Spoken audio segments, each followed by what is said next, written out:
నీతో నేను నడవాలని, నీతో కలిసి ఉండాలని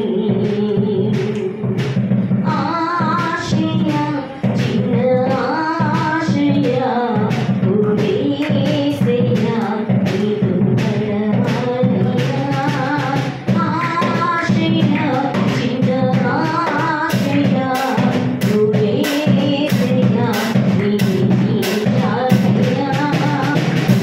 నేను నడవాలని, నీతో కలిసి ఉండాలని, నీతో నేను నడవాలని, నీతో కలిసి ఉండాలని. సమర్పణ జగన్ పట్ల జీసస్ హల్లెలూయా.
నమ్మకంగా ఉండాలి.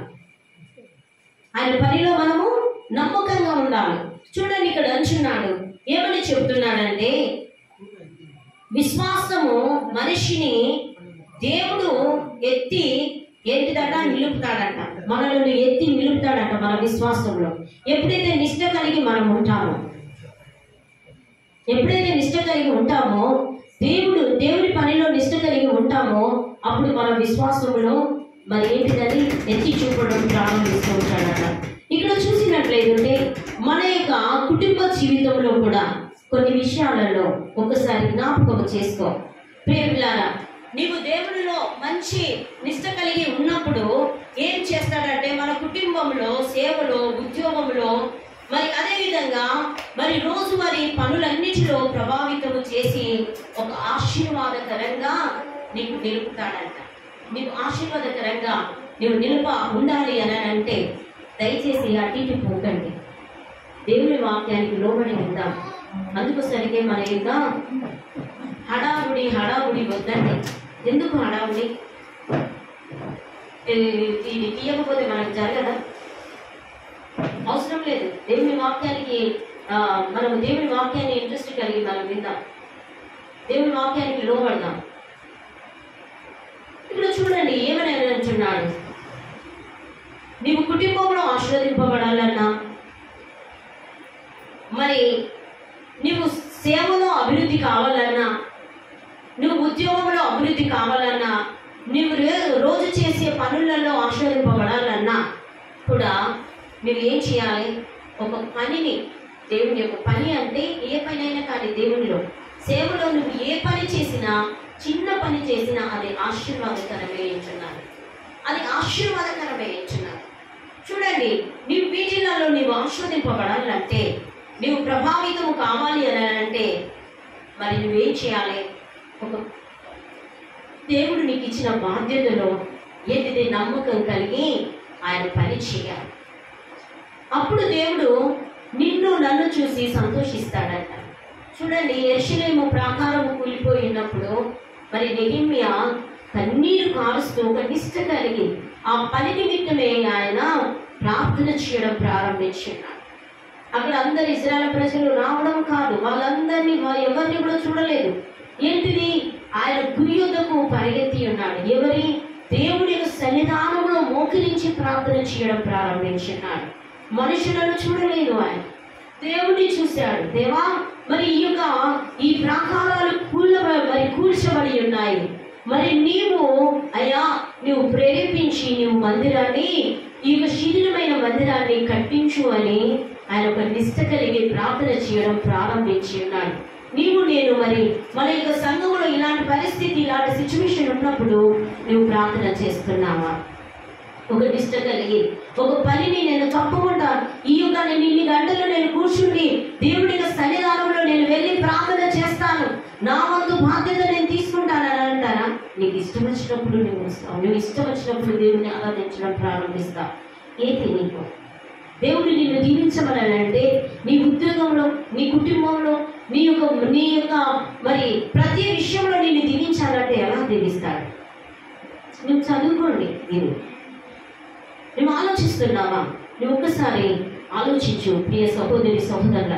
నువ్వు ప్రభావితము కావాలంటే, నీ విశ్వాసంలో ప్రభావితము కావాలంటే, నీ ఉద్యోగము దీవింపబడాలి అంటే, నీ కుటుంబము దీవింపబడాలంటే, నీవు రోజు చేస్తున్న పనులు, చిన్న చిన్న పనులలో నీవు ఆశీర్వాదకరంగా ఉండాలి అని అంటే దేవుని యొక్క పనిలో కరెక్ట్గా నిమగ్నమై కరెక్ట్గా పని చేయడం నేర్చు. అప్పుడు దేవుడు నిన్ను దీవించడము, అందుకోసమే అలుపులైన వారి ఎదుట కాదు కానీ మరి రాజుల ఎదుట నేను నిన్ను నిలవబెడతాను అంటున్నాడు.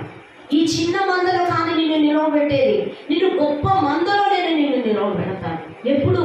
నీవు నాకు నమ్మకంగా నీవు ఉన్నప్పుడే, నువ్వు నమ్మకంగా నా పని చేసినప్పుడే, నీకు ఇచ్చిన బాధ్యతను నమ్మకంగా నువ్వు స్వీకరించి నీవు నన్ను మహిమపరిచినప్పుడే నిన్ను రాజుల ఎదుట నేను నిలవబెడతానని చెప్తున్నాను.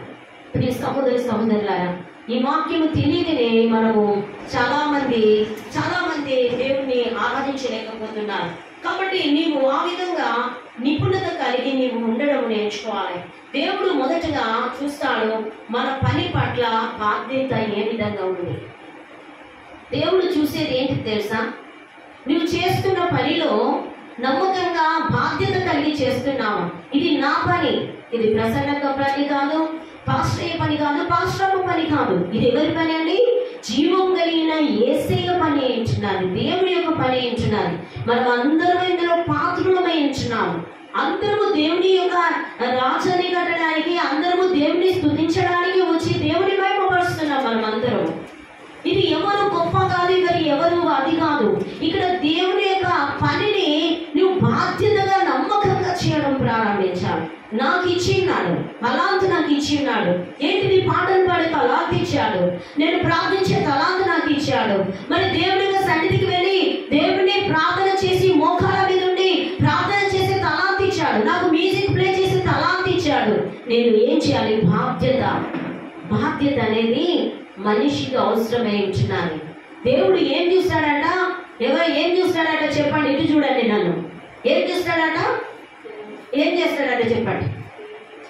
ఏ బాధ్యతను చూస్తాడట. నువ్వు ఎట్లున్నావు, నువ్వు అందంగా ఉన్నావా, నువ్వు ఏ చీర కట్టుకున్నావు, నువ్వు ఏ డ్రెస్ వేసుకున్నావు, నువ్వు ఎట్లా తిరుగుతున్నావు అన్నది కాదు. ఆయన చూసేది ఏం చూస్తాడట? బాధ్యత. దేవుని యొక్క బాధ్యత కరెక్ట్గా మనము నిర్వర్తిస్తున్నామా? ప్రియ సహోదరి సహోదరులారా, నువ్వు ప్రసన్నగా మా కొరకు చేయట్లేదు. నువ్వు పని నువ్వు మా కొరకు కాదు, ఎవరి కొరకు చేస్తున్నావు? బాధ్యత కలిగి దేవుడి కొరకు చేస్తున్నావు. దేవుడు మరి మహిమ పొందాలని చేస్తూ ఉన్నావు. అంతేనా? నువ్వేం చేయాలి? ఇప్పుడు మనకు ఒక కుటుంబంలో ఒక బాధ్యత మనకి ఇచ్చారు. మనకు ఒక ఏంటిదంటే పెద్ద పోస్ట్ ఇచ్చారనుకోండి కుటుంబంలో. మేము ఇంట్లో పెద్దవాడి అయినప్పుడు ఏంటిది, పెద్దవాడు అయినప్పుడు ఏం చేస్తారు? నీకు ఒక